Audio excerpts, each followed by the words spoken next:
瓦格纳宣布退出巴赫穆特，将会对战局产生什么影响？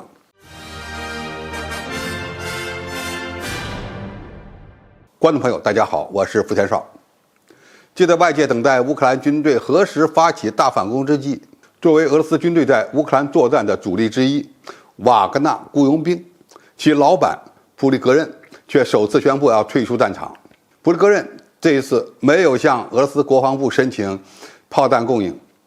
他在写给国防部的信中发出了最后通牒：5月10日之后，瓦格纳雇佣兵将从巴赫穆特战场撤出，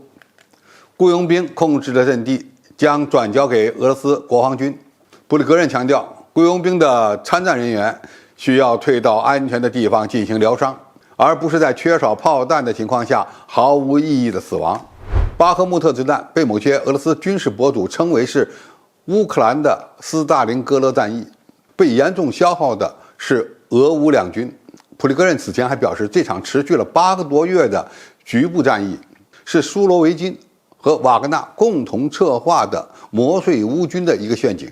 按照俄罗斯军队目前的作战指挥样式，他们采取的是分片包干制。瓦格纳雇佣兵在未完全攻陷巴赫穆特的情况下宣布退出，意味着他没有完成既定的作战任务，很可能呢就拿不到钱。所以瓦格纳集团退出巴赫穆特之战，从本质上看是俄罗斯军队在最近几个月来的消耗战中的一次失利。虽然给乌军也造成了重大损失，但是呢，最终瓦格纳没有攻陷巴赫穆特。很多人会说，俄罗斯军队不是已经控制了巴赫穆特90%的面积吗？情况的确是这样，但是现在的乌克兰战场不是说你攻占了多大面积的领土就能够决定胜负的。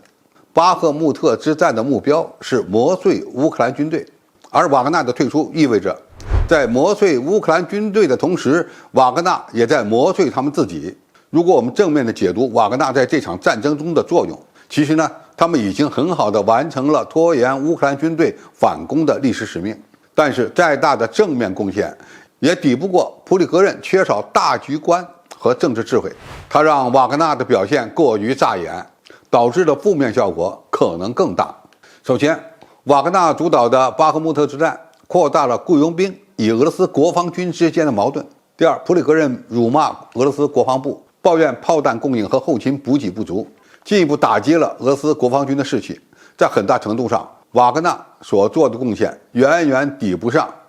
对俄罗斯军队士气的影响。第三，瓦格纳在炮弹供应和薪资待遇等方面被明显优待，这也让俄罗斯国防军产生了更大的心理不平衡。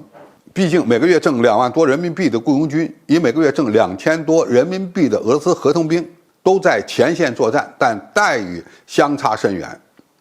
这样的心理反差是非常严重的。在雇佣兵一边挣钱一边高调侮辱俄罗斯国防部的情况下，对俄军士气的打击可想而知。第四，瓦格纳老板普里格任暴露了其政治野心，他明确表示要将瓦格纳转变为一支有意识形态的军队，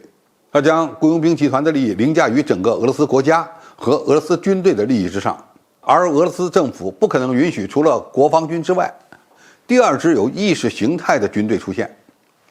第五，由于瓦格纳和俄罗斯国防军之间的作战缺少必要的配合，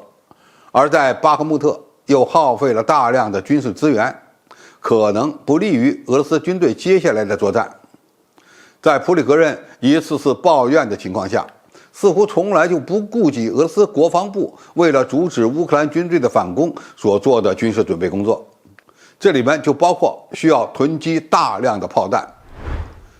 总体而言，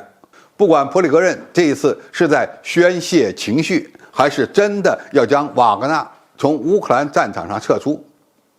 巴赫穆特之战都到了需要落幕的时候了。